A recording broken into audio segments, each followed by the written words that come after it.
Sa ating press briefing ngayong araw, April 25. At yesterday's sectoral meeting, President Ferdinand R. Marcos Jr. condemned in the strongest of terms the crimes of online sexual abuse and exploitation of children, or OSAEC, and child sexual abuse and exploitation materials, or CSAM, in the Philippines. President Marcos ordered the DILG, PNP, NBI, DOJ, DSWD, and other agencies in the National Coordinating Center to intensify the fight against OSAEC and CSAEC. In 2016, the Philippines emerged as the center of child sex abuse materials production in the world, based on a study done by UNICEF. In 2022, Disrupting Harm study conducted by UNICEF, ECPAT International, and Interpol shows that 20% of internet-using Filipino children, aged 12 to 17, or 2 million children, were victimized by OSAEC. Additionally, 23 to 38% of the children who are victims do not tell anyone about the harm being done to them. OSAEC is an egregious form of violence against children. It is a borderless and hidden crime. It happens mostly in the home and is likely facilitated by trusted guardians and sometimes parents. There are many drivers of this crime, including poverty, easy and unsupervised access to the internet and online payment portals, and prevailing social norms such as no touch, no harm, or it's just a webcam, and English being widely spoken. President Marcos ordered the DILG and PNP to intensify the monitoring of cases locally and abroad and have increased presence in communities. He ordered the DOJ and the PNP to come down on perpetrators with the full weight of the law and directed the DSWD and other agencies to streamline and improve the process of investigation to make sure that children are protected and families are properly reintegrated. He also ordered the further collaboration with private sector and internet service providers on a local and global scale, and an awareness campaign in schools and communities. And to give us a detailed breakdown of the ongoing initiatives to fight OSAEC and CSAM, we are joined by DOJ Assistant Secretary Jose Dominic Clavano IV and Officer in Charge of the NCC OSAEC CSAM, Attorney Margarita Magsaysay, and the PNP Chief of Women and Children Protection Center, Police Brigadier General Portia Manalad. Good morning, ladies and gentlemen. It's quite a heavy topic. Yep, let's proceed. Go ahead, Attorney Magsaysay. So as mentioned by Ms. Daphne, we informed the President of the ongoing initiatives that our government agencies are doing to combat OSAEC and CSAM. So there is a lot of angles to fight this crime. We are focusing on 4 key result areas in order to combat this. So there's the prevention and advocacy. We have programs for that in order to raise awareness about the gravity of the crime. We also have the prosecution and law enforcement, where we of course have our law enforcement agencies helping out with the investigation of these crimes, and as well as our prosecutors to prosecute this crime. We also have our key result area on protection and reintegration, making sure that children have access to the mandatory services provided for them under the law, such as the emergency shelter, psychosocial services, and for them to be able to be reintegrated back into the society. And of course, we have another key result area, which is partnership and networking, making sure that we are engaging civil society organizations as well as other NGOs in order to help us combat this. So the President noted that we are doing a lot of initiatives, but he wants us to consolidate our efforts and focus more on each agency's expertise. So he was saying, insofar as the DOJ is concerned, focus all your efforts into the prosecution. So sa law enforcement, sa mga law enforcement agencies, really crack down on these perpetrators. Let's improve our tips, the leads that we're getting. Also for the grassroots level, for the DILG, let us create ordinances, to properly apprise the barangays on how to report cases of OSAEC and CSAM, as well as the for the DICT as well. so that they can also help us with the private sector, for them to be more cooperative.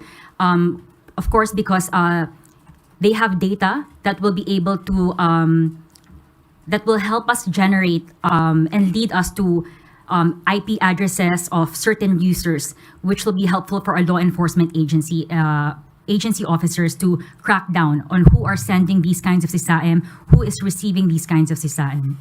So. Thank you, Attorney Magsaysay. Let's move on to ASEC Clavano. Yes, good morning, everyone. Yes, this is indeed a very heavy topic because despite our efforts being considered a best practice around our region, we still see the insurgence of this type of crime, no? And as aptly described earlier, it's an egregious crime, a very heinous crime, and we believe that it is embedded in the culture already. There are certain difficulties that the law enforcement sees, no, when trying to quell this type of crime or to prevent this type of crime, because as also mentioned, it's a hidden crime, and it's hard to spot, especially because it's done within the homes of the families of the victims. And as pointed out, 74% of the cases are perpetrated by those that fall within what is called the circle of trust. And that involves, or that includes, parents, close relatives, and those who assert moral influence over the child. And obviously these things are very alarming. Yesterday at the meeting, the president was visibly distressed, very bothered, and clearly stressed with the information that was relayed to him, which is why he gave the directive, a very strong directive, to the DOJ, to the PNP, and other law enforcement agencies to further intensify the efforts. Not to say that we have not yet put any effort into this. There are a lot of key result areas which we are monitoring, which have been mentioned by ED Kit over here.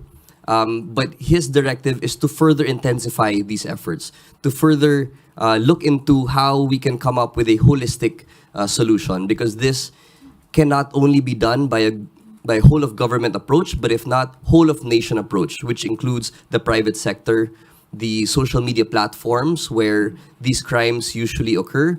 Facebook, for example, he asked the DOJ to intensify talks with Facebook and to remind them of their obligations under the law. So all of these have been taken into, obviously we've taken note of all of the directives of the president, and we do plan to implement them within our respective areas and respective departments and agencies. So under the DOJ, because we have already set forth Department Circular 20, which requires now the prosecutors to work hand in hand with our police officers, we believe that with the legal background and the law enforcement investigation skills of the police officers, we are able to build quality cases for the courts, no? Because previously there was only a very little or a very low level of evidence required to file a case. With the DC-20, with the advent of DC-20, only those that have sufficient evidence and a prima facie case with a reasonable certainty of conviction will be filed before the courts, thereby increasing the conviction rate. So this obviously puts a lot of pressure on our law enforcement agencies to get the right evidence, to get the right statements, to get the right witnesses to testify, to be able to come up with a very strong case. And I think this is one of the things that will help us in this endeavor, no, to prevent finally, or to finally put an end to OSAIC and SISAEM. So with that, I would probably turn over the mic to General Portia to give the side of the PNP. Thank you very much. General Manala, go ahead. The Women and Children Protection Center is the lead agency when it comes to OSAIC. being also considered as a trafficking in person case. Since 2019, we are trying to our best to do something or prevent OSEC from happening. But then the law was passed last on OSEC, which is RA 11930, last 2022, and we have numbers on operations, arrested and rescued victims. The Philippine National Police under the WCPC's work in OSEC cases in investigation operations to rescue victims and arrest facilitators in the Philippines. We also collaborate with other foreign law enforcement agencies through the PICAC, or the Philippine Internet Crimes Against Children, which is under the Philippine National Police Women and Children Protection Center. The PICAC is composed of the UK National Crime Agency, the Australian Federal Police, the Netherlands Police, and the IJM. So together, they refer cases when they found on the devices on the other countries when they arrest criminals who have on their devices CISA-M, and then refer it to us if there are Asian-looking Filipino children, and we do the rescue and arrest of facilitators. In the Philippines, we only have facilitators or groomers.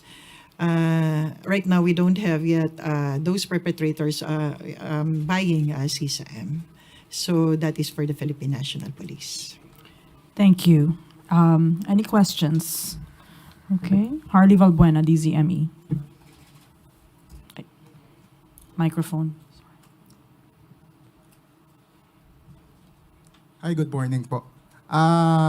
May we know if there is already a reported case of AI-generated child exploitation material in the Philippines, and what are our preparations against this? Right now, we don't have AI generated, and we are but the Philippine National Police and of course the IACAT is preparing for that. I just arrived from a meeting through the virtual global task force, where we are even other countries like South Korea is still developing a tool to identify AI generated CISA-M. Okay. Are we doing the same, ma'am? Will we also develop a system to counter that? Yes, as partners of those countries, we are trying to develop those tools in order to come up with one. Maricel Halili, TV5. Hello, magandang umaga po. Can we have details kung saan usually areas natin nakikita na rampant itong OSAIC and CISA-M, and sino usually yung market nila? You have the data. One moment. Ang nakikita po naming rampant ngayon areas of OSAIC and CISA-M ay Cagayan de Oro, Iligan, and Taguig. So yun po yung nakikita natin. Your second question is kung bakit po ito nangyayari? Eh, kung sino yung market nila? Okay. Well, definitely po, they target the vulnerable. So who are the vulnerable? They are the children na who are in the poorer side of the country, no? Who are in the rural areas. Tina-target nila sila because they're easy targets because OSAIC is a financially lucrative activity. So kumakagat na yung mga ibang kumakagat na yung mga victims, mga 300, 200 for just showing CISA-M, showing nude pictures. Ganun na po sila, yes. 200 pesos? 200, 300, according, yes po. That's how bad it is. That's why nagugulat rin po kami na parang mas mababang ngayon ang value pero mas madaming CISA-M. And it's because of that. It's becoming cheaper, it's becoming more accessible to perpetrators. So yun po ang nakakagulat rin po. It's very alarming because CISA-M has become more accessible to these perpetrators. May I add? So the following are the key findings of OSAIC victims. No? The average age of OSAIC victims at the time of referral or rescue was 11 years old, with less than 1 year old being the youngest. In fact, earlier, the youngest victim was about 3 months old. which is very alarming. It's something that is unthinkable for us, no? But apparently it happens, and all we have to do really is to spread the awareness, spread the information that these things are really not normal. Where the facilitator is a parent or a family member, the modal victim age is in the pre-adolescent range, while where the family facilitator is not a family member, the modal age profile is the adolescent range. Victims of OSAEC were predominantly female at 86%, and a significant number of victims, which is 14%, were male. OSAEC was usually a family-based crime, with the biological parents facilitating the abuse of 41% of the victims and other relatives facilitating the abuse for another 42% of the victims. And without intervention, the abuse usually lasts for 2 years. So this is the information and the research done by the National Coordinating Center. And obviously, these are going to be the target areas, and the policies obviously will revolve around the data that was collected. And sino yung bumibili ng mga materials? Are they foreigners? From what countries?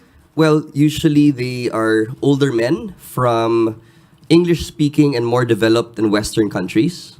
But the customers, as noted here, are not necessarily even pedophiles, meaning to say they don't have any overt acts in their own countries where they displayed pedophile tendencies. So they just enjoy watching them on the internet, social media, and other platforms. No? So, which is, again, very alarming because we seem to be a favorite spot or a source for these Western countries to abuse, to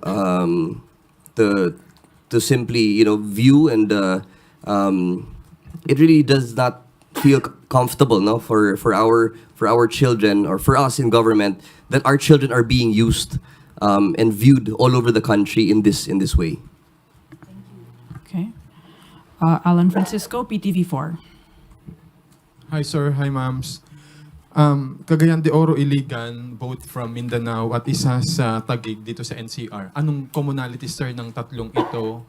Anong panawagan niyo sir sa authorities sa tatlong we consider top 3 na mataas yung kaso na ganitong hotspots ito sir? And ma'am, go ahead po. When you say kasi po, there are a lot of incidences of OSAIC in those areas, no po, it could be a good thing and a bad thing. Why do I say that? It could be a bad thing, obviously, kasi madaming OSAIC ang nangyayari doon. It could be a bad thing, no po, kasi madaming OSAIC ang nangyayari doon. But it could also be a good thing kasi that means mataas ang reporting. Because ang masama dito sa OSAIC, walang nagre-report. That's the challenge that we are trying to address here. It's as what sina ASEC are saying and sina Police Brigade are saying na this is a hidden crime. Walang magustong magsumbong, walang child ang natatakot sila eh. That's their parents, diba? Who are the traffickers who are doing that to them? Takot sila na makukulong yung mga parents nila. No one wants to report this. Sa mga neighbors naman nila, ayaw rin nila mag-report yung mga neighbors kasi para sa kanila dapat walang pakialaman. This is a family business. This is a family affair. So, yun po, no? To know the true extent or the prevalence of OSAIC, talagang mahirap po talaga to get an accurate data because of the underreporting. So, yun po. Okay. Ivan Mayrina, GMA7. Nabanggit niyo po nag-number 1 source ng OSAIC ang Pilipinas in 2016. Has that changed? I think it's better for us to be termed as a global hotspot. Kasi yun nga po, the prevalence, I think the accuracy of the data, it's hard to detect, first of all, kasi pati yung live streaming, we consider that live streaming of OSAIC and CSIM as a violation of the law, but wala pang internet intermediary ang nakakakuha or nakaka-note na mayroong live CSIM going on in their live streaming platform. So we can't really catch that.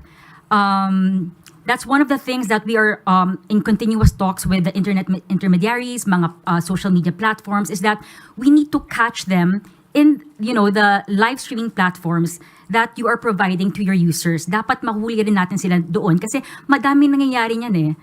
Yeah, I was actually going to get there next.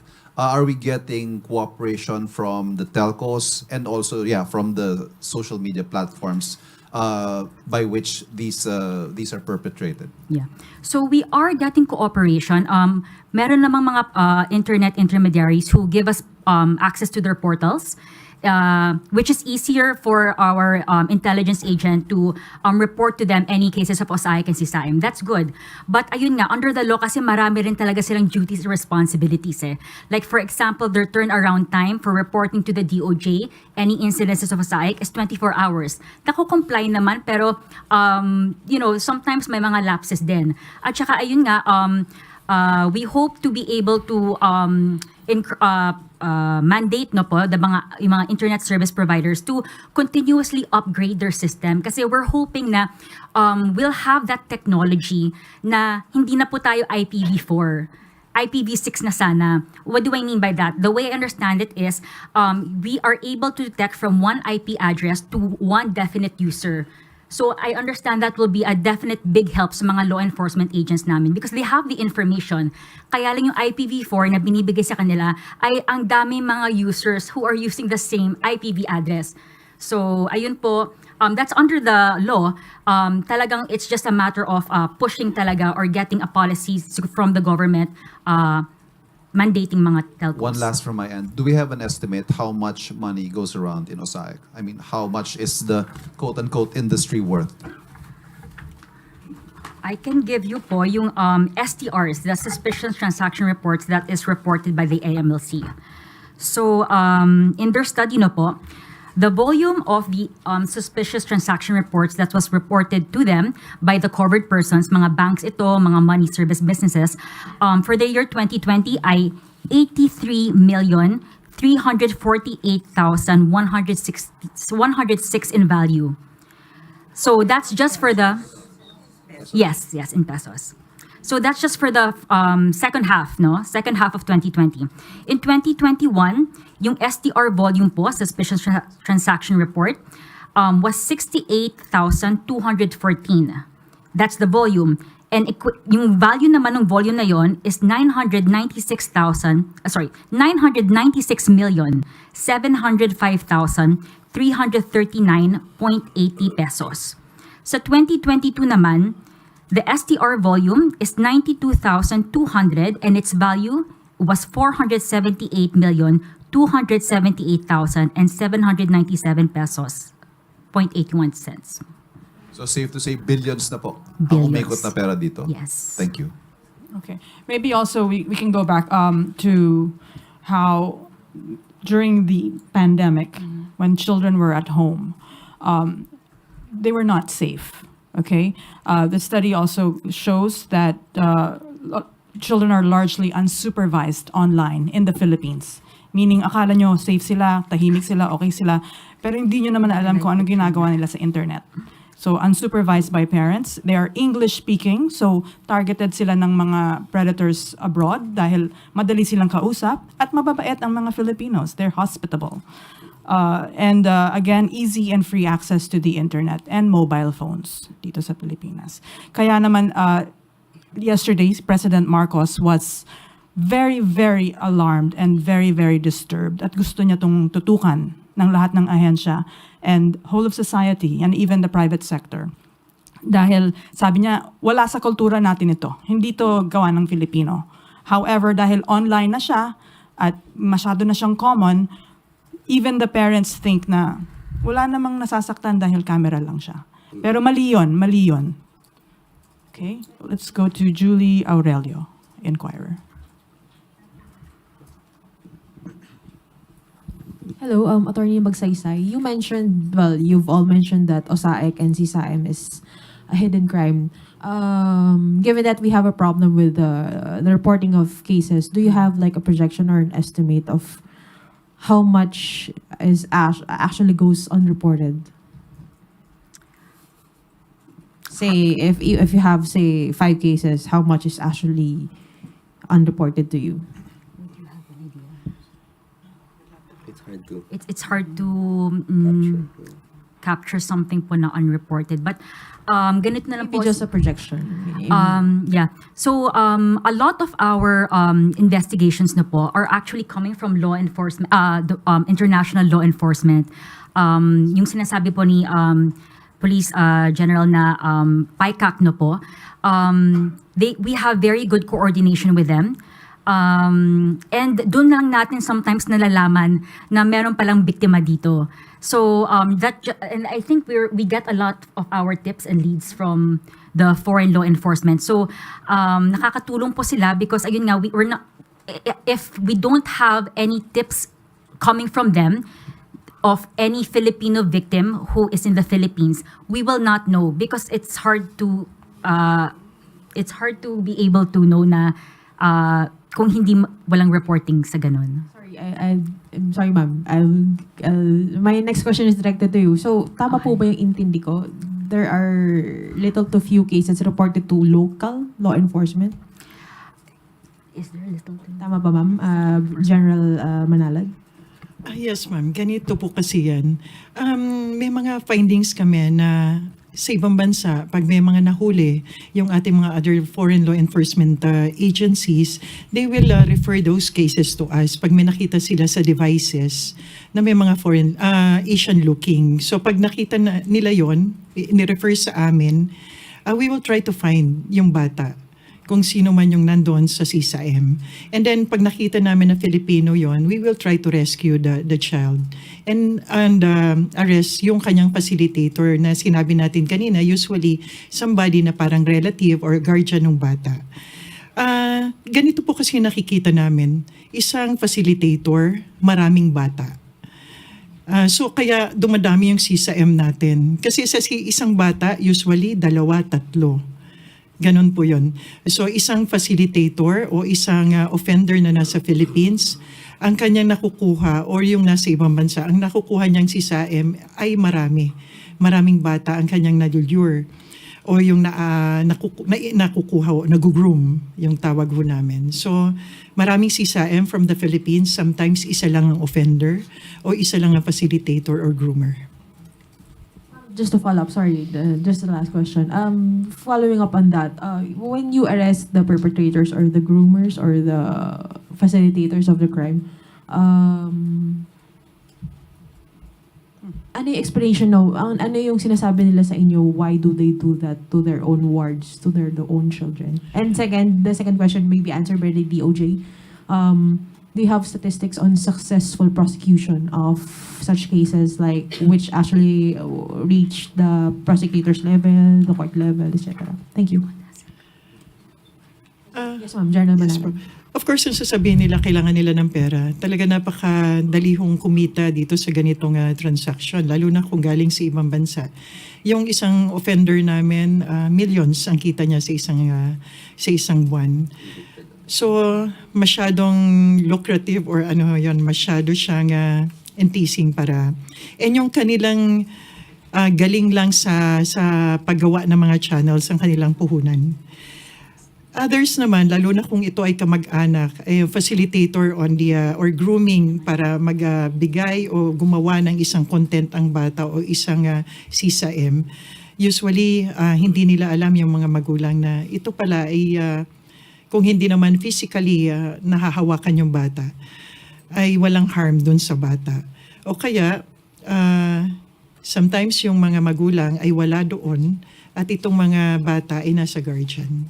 So, ganun po yung nakikita namin usually na reason o yung mga bakit yung bata ay nagkamero ng CSAM sa internet.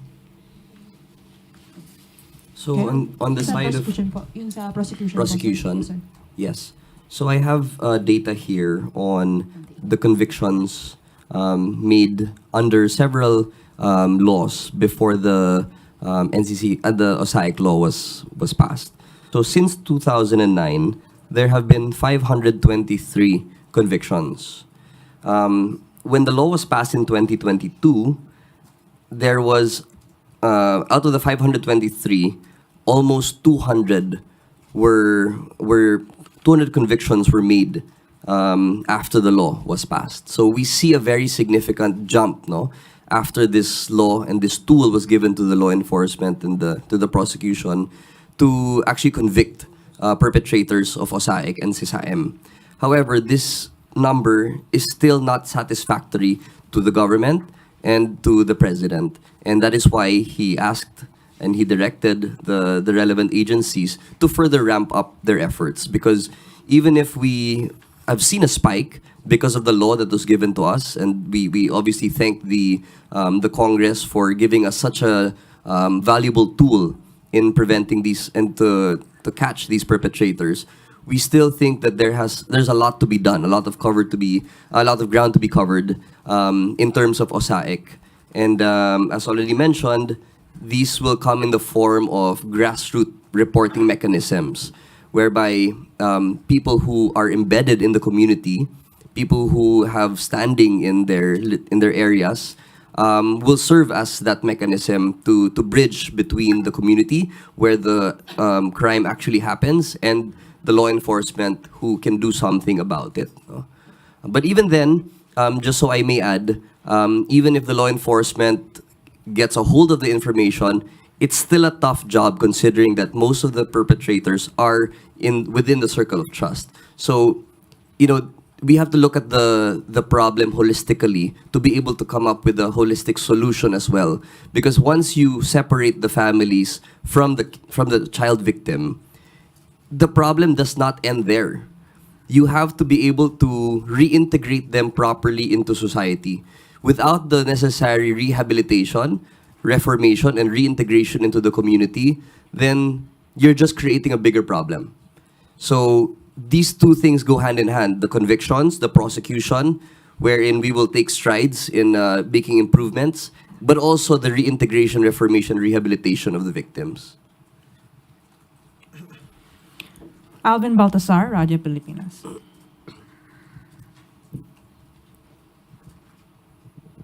Good morning, sirs. Maybe I should address my question to General Manalat. General, can you cite lang po yung several traumas na na-experience ng victim, particularly doon sa mga bata, since pinag-uusapan natin mga bata. And ano po yung mga ginagawa nating measures para yung naranasan nilang ganitong mga experiences, hindi nila dalhin sa paglaki nila?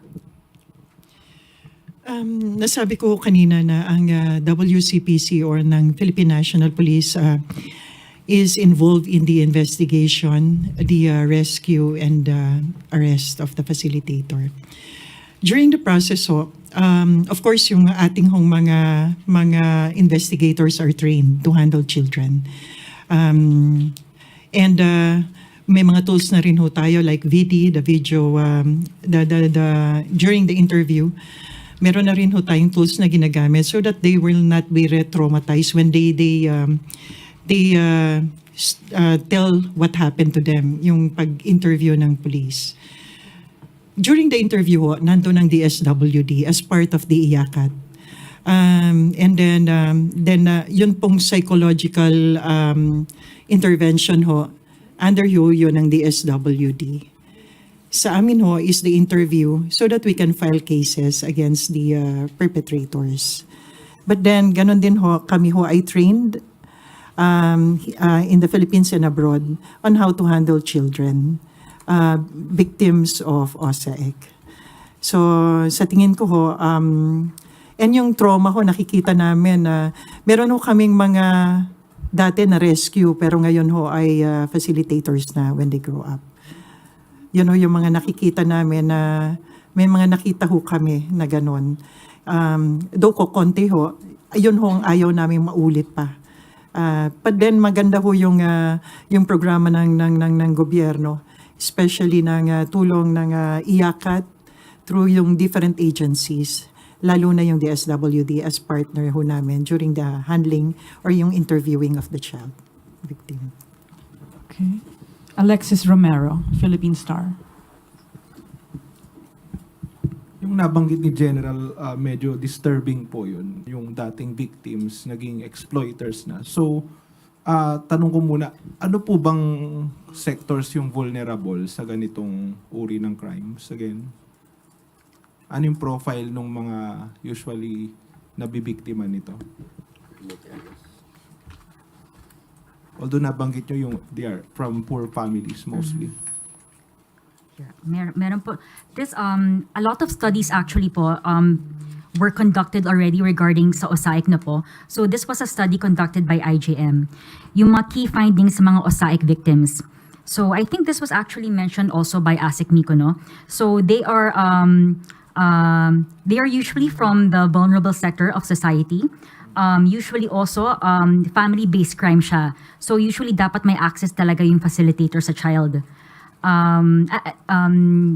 Is that po what you were asking? Kung ano po yung usually profiles nila? low income family. Low income, yes. Opo. So what are we doing to address? Kasi apparently, nagiging cycle siya. So in the long term, how do you change the mindset of these people? Kasi may mga tao na na-rescue nyo, and then ibabalik din sila sa dati. And worse, they can even encourage some people around them na, oh, this is a lucrative business. So how do you end that kind of cycle? Okay. So this is where the wonderful partnership with civil society organizations and NGOs come in. We were fortunate enough to meet, there's this NGO, they're called Bidisliw Foundation. I'm not sure if anyone has heard of them. They're based in Cebu. And what they do is that those OSAIC and traffic victims who are reintegrated na into society, hinahanapan nila ng trabaho. So they partner with private sectors and they try to train these mga reintegrated victims and capacitate them in order for them to become employable sa mga partner nila with the private sectors. So, you know, as mentioned by General Manalad, the DSWD is also doing its part. Pero ang maganda rin talaga dito, madaming NGOs also who are helping out, who have that kind of program. So, isa na yun. Maganda po talaga. We were able to visit yung mga ginagawa nilang mga programs, mga baking, ganon, yung parang mga helping out sa mga call center agents. So, minsan do, ang napapansin nila, nag-relapse yung mga OSAIC victims. But then, you know, they were saying na we're always here to help you out also. You can always come back. Wag na kayo lumingon ulit. You know, keep moving forward. So, that's just one of the many programs that other NGOs are also doing para tuloy-tuloy na gumanda yung buhay nila after the incidences. Though poverty is one of the biggest drivers of this crime, the president did say yesterday that poverty is not an excuse to hurt children. At nananawagan siya sa mga pamilya, bantayan ng mga bata dahil wala talagang, for him talaga walang crime na mas malaki than this. Pia Gutierrez, ABS-CBN. Okay, kay General Manalad po. Going back dun po sa question dun sa AI-generated exploitation materials, no, you said na wala pa pong reports na nangyayari dito sa Pilipinas. But how seriously is the PNP and the government looking at this? And also, sino po kaya yung pwedeng maging vulnerable with this new types of technology, and what is the government doing about this po? Doon po sa AI-generated, gaya ho ng sinabi ko, even other countries are still developing the tool in order to really identify AI-generated. Kasi hindi naman ho pwede nating sabihin na AI-generated ito. Ang isang challenge nga ho sa atin dito is pag na-identify natin, kahit nga ho yung ibang bansa, pag na-identify natin na AI-generated ito, tama ba kung yung bantas ba natin ay sapat para masabi na ito ay CISA-M. So kahit yung ibang bansa po, yung mga ibang law enforcement agency, challenge ho ito sa kanila talaga. So we're still developing that tool. We are very serious ho. We really parang tinitingnan ho namin ito na challenge talaga para sa amin later on. Kasi ngayon nga lang ho, di ba ho, nasa dark web sila. Kami ho ay we are trying to find really yung technology na kaya nila nahabulin, or parati ho silang nandun sa, kumbaga, a step ahead sa amin. And then itong AI generated, we are really doing everything na yung mga personnel namin, doing yung undercover and investigation, ay trained with the tools. We are still waiting for the tools, but we are ongoing na ho yung trainings for the AI generated and other AI materials yung para sa CISA-M po. Hindi po ba tayo natatakot na by the time na we get the tools already or the technology is in place already, then it's already too late na? Sa ngayon ho, meron ng trainings. And then the tools, we are waiting for that one. For the law enforcement side ho. For CISA-M ho ito hindi ho yung AI na ibang ano. We are waiting for that one. Last week lang ho, I was able to join yung Virtual Global Task Force. Meron na silang dinedevelop. So baka padating na rin ho sa atin. And ititrain din ho yung mga tao natin. Pero ang iba't ibang UN agencies naman ho are giving already kinakapacitate na yung mga ating mga law enforcers para doon sa identification. But wala pa ho ng tools. Kung pwede lang po magtanong ng other topic. Wait, before we move on to another topic, okay, is yours related to this, Sam? Yeah, Sam Medanilia, Business Mirror. For Ma'am Magsaysay po, earlier na-mention po nila yung data nung transactions na galing sa data ng AMLC, yung regarding po dun sa suspicious transaction report. Bali yung data po yun purely related lang po sa OSAIC at CASM, or may other illegal activities rin na nandun sa amount. Opo. The way that the covered persons reported it sa AMLC po, sa mga narrative report nila sa SCR, it was tagged as CISAM or sa child pornography, no? Before ang tawag doon, but it's OSAIC na po ngayon eh. So yes, just to OSAIC. Tapos ano po ba yung primary mode for transacting? Na-mention po nila na millions of pesos yung nag-exchange dito. So ano po ba yung ginagamit nilang mode para Ang madalas po ay mga money service banks. So yung po yung nakikita na trend po ng ating ng AMLC, it's mostly money being generated from or remittances coming from money service banks. Tapos are there any measures to regulate this para hindi na po siya magamit? Well, our AMLC po has conducted po mga studies na po. So included sa mga studies nila may mga red flags doon, indicators, what could possibly constitute, what money transactions could possibly constitute OSAIC and CISAM. So for instance, money in small amount na coming from abroad to someone in the Philippines na hindi naman nila kamag-anak. 'Di ba? So parang little by little na everyday kahit gaano kamaliit pero laging may natatanggap from that certain person or from someone from abroad na laging may pinapadala na little amount but to different people dito sa Philippines. So those are some, it's hard kasi po kasi diba hindi naman talaga OSAIC at CISAM nakikita nila, but those could be red flag indicators that that kind of crime is ongoing. So under the law also po, we are waiting po for the guidelines for the AMLC in order to be to properly guide po yung mga payment system providers natin on what constitutes as red flags, as what possible money transactions could be OSAIC. Tapos last question na lang po. Na-mention rin po nila kanina nakikipag-cooperate po sila sa mga social media at telcos. Na-mention po nila na meron sila yung reporting mechanism. Pero meron din po bang data regarding dun sa kung ilang accounts yung pina-close down ng mga social media or telcos regarding dito sa...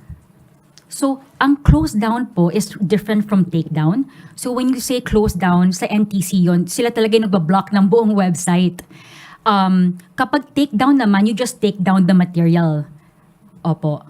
So, I do have data. I'll just skim over po my notes for that. But, one moment. Sige po. Thank you po. Okay. We'll get back to you because we're running out of time. Let's go back to Alvin Baltasar, Radyo Pilipinas. Other topic po sana. Ay, mamaya na. Mamaya na po. Eden Santos, Net 25. I Go can answer ahead, his yeah. question already. So, sa IACAT po and sa NCC OSAIC, we have our Cyber Tip Monitoring Center. So, we have intelligence agents there. So, since August of 2023, ang takedown po na cases nila, na takedown po nila sa using the Meta portal, Meta which is Facebook, ay 81. 81 takedown na po ng mga OSAIC at CISAI materials. Okay. So, Eden Santos, Net 25. Kay Brigadier General Manalad, is it possible po, General, na ngayon pa lang pwedeng pag-aralan na po yung posibleng batas na pwedeng isulong sa Kongreso laban po dito sa mga AI-generated materials? Para pagdating nung trainings ninyo, meron na rin nakasupport ang batas, ano po. Lalo't alam naman natin ngayon, talagang talamak po itong mga deepfake, at lalo Pangulo natin, isa na rin sa mga biktima po. Ma'am, pasok na po siya sa Republic Act 11930. Nag-uusap po kami ngayon ni DOJ, ni ASEC po. Pasok na po siya sa Republic Act 11930. We're just ang kanina ho ang sinasabi kong challenge is yung pag dumating ho siya ay yung katulad sa ibang bansa na hindi siya yung technology ho kasi ang pinag-uusapan ho natin dito is the technology. So but then kung ito hong pinag-uusapan natin is the basic AI generated, di ba po? It's already in the law. So 11930. Just to build on what General said, no, because there are some internet intermediaries, meron na silang systems in place, no, kapag real child ang involved, yun talaga madedetect nila if si science going on. But they're telling us their system does not yet recognize AI-generated children. So I guess that's what General Manalad po is saying, is that they're trying to improve or upgrade their system to recognize these IA generated images of children. Isa pa ho, can you consider it as lucrative business talaga? Kaya parang paulit-ulit lang, pabalik-balik. At saka hindi ho ba dapat mas stiffer yung penalty laban doon sa mga mapapatunayan po, either kahit magulang pa nila yan or kamag-anak, para hindi na parang pabalik-balik, paulit-ulit lang yung nangyayari mga ganitong mga kaso. Ma'am, pag napatunayan na nag-violate talaga ng RA 11930, ang pinakamataas na penalty yata, ma'am, is life imprisonment. Yun po ang nasa batas. Lucrative po, kanina pa nasabi, ma'am, na talagang millions, hundreds of millions ang kinikita ng facilitator or ng perpetrator po. So, sa tingin ko po, very lucrative siya when it comes to financial gain. Okay. Last na lang po. Kunwari po yung bata, ang facilitator, yung magulang. Meron na po bang pagkakataon na nag-urong ng reklamo yung bata or hindi niya po pinayagan na makasuhan yung magulang? Yung ating pong batas ang siyang nagsusulong ng kaso against sa magulang. Sa ngayon po, wala pa kami nakita na umurong yung bata dahil magulang o nanay.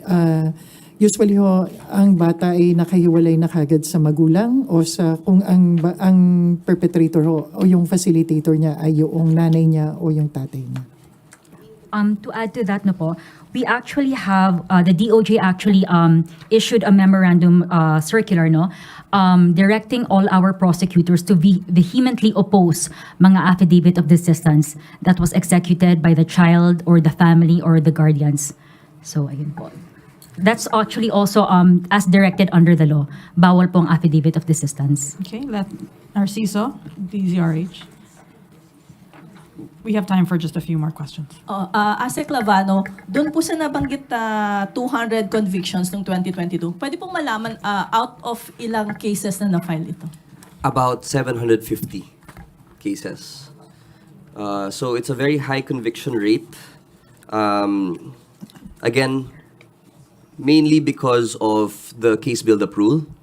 So nagkaroon po tayo ng magandang mekanismo together with the police and the prosecutors na hindi naman tayo magpa-file ng case pag alam natin na mahinang ebidensya.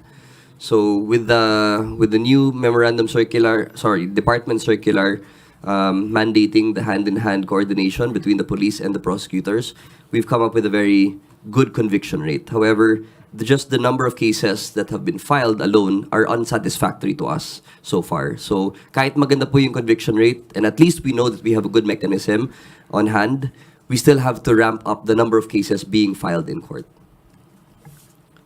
Okay. Can we entertain Yeah, go ahead, Pia Gutierrez, ABS-CBN. Other topic po, Yusek Labano. Si former Senator Trillanes said that he has information that ICC investigators are already in communication with active and former PNP officials in connection to their ongoing probe on the previous administration's drug war.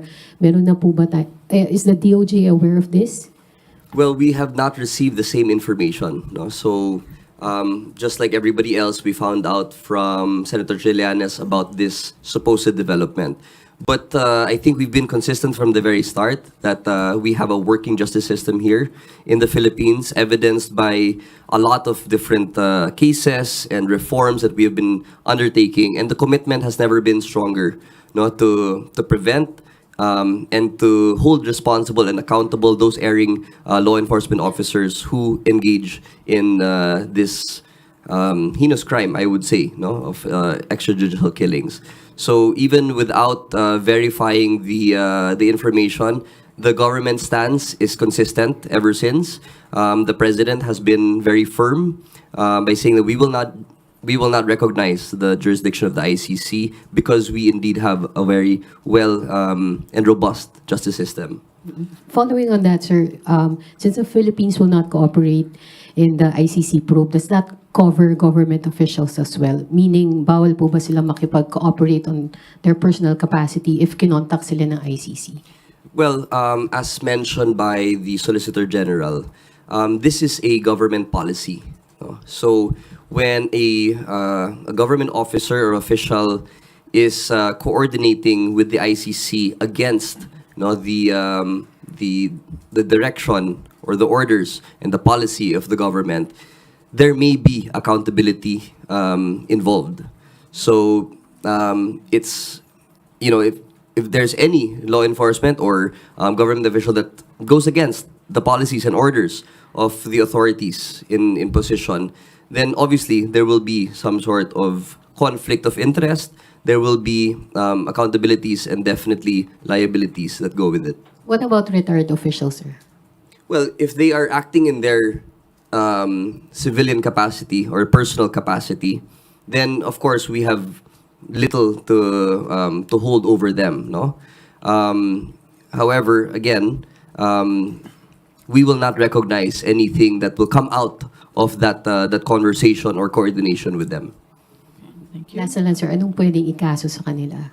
Yung mga magko-cooperate, sir? There Government officials. are certain provisions under Republic Act 6713, which is the conduct of public officers. So these are ethical guidelines followed by all public officials.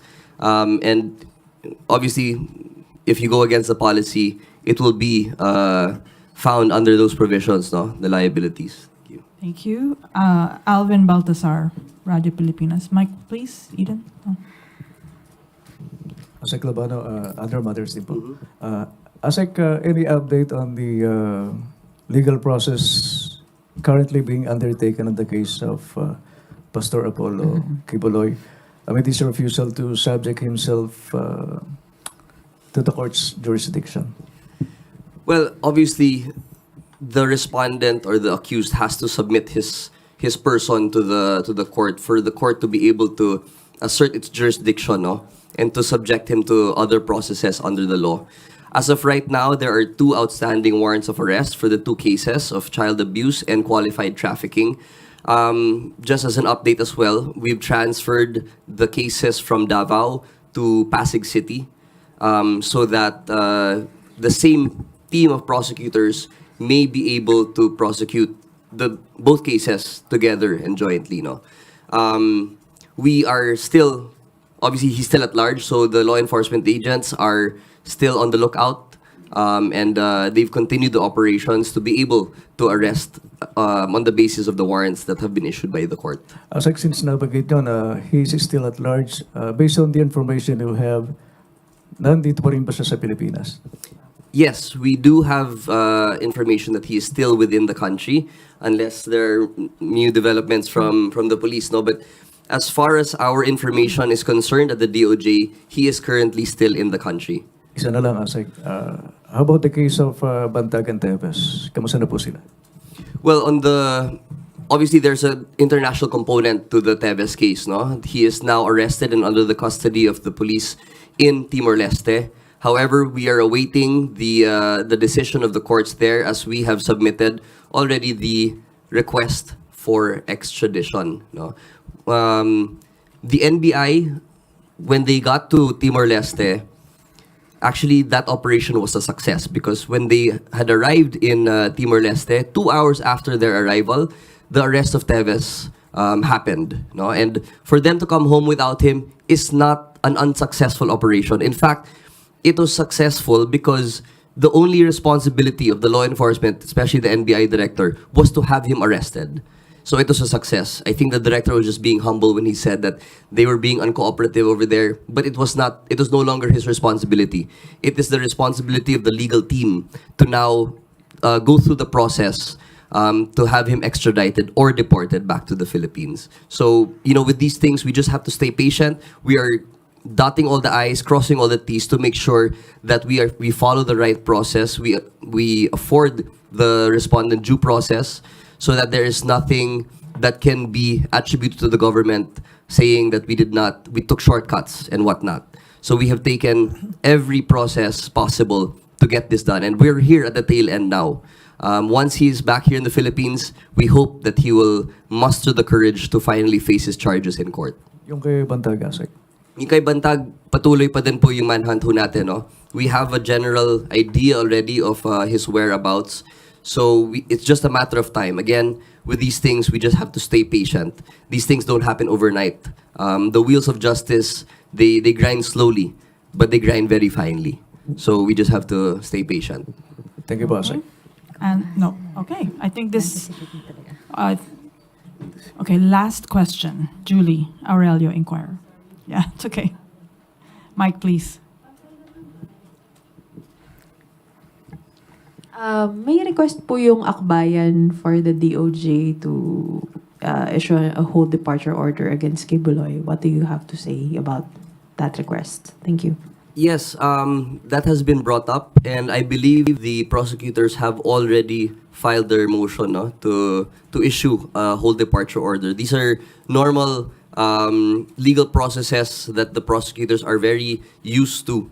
So once you have a respondent or an accused that is a flight risk, especially given the resources that this person has, then the prosecutors are very diligent in making sure that that doesn't happen. No, that the accused is able to leave the country without actually facing the allegations in the proper forum.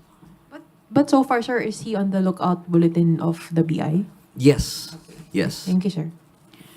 Okay, thank you for all the questions, Malacanang Press Corps. And again, on the OSAIC and CSAM, the President would like to convene another meeting next month. So we should probably hear another update from that. Thank you, General Manalat, Asek Lavano, and Attorney Magsaysay of the DOJ. And maraming salamat, Malacanang Press Corps. Good afternoon.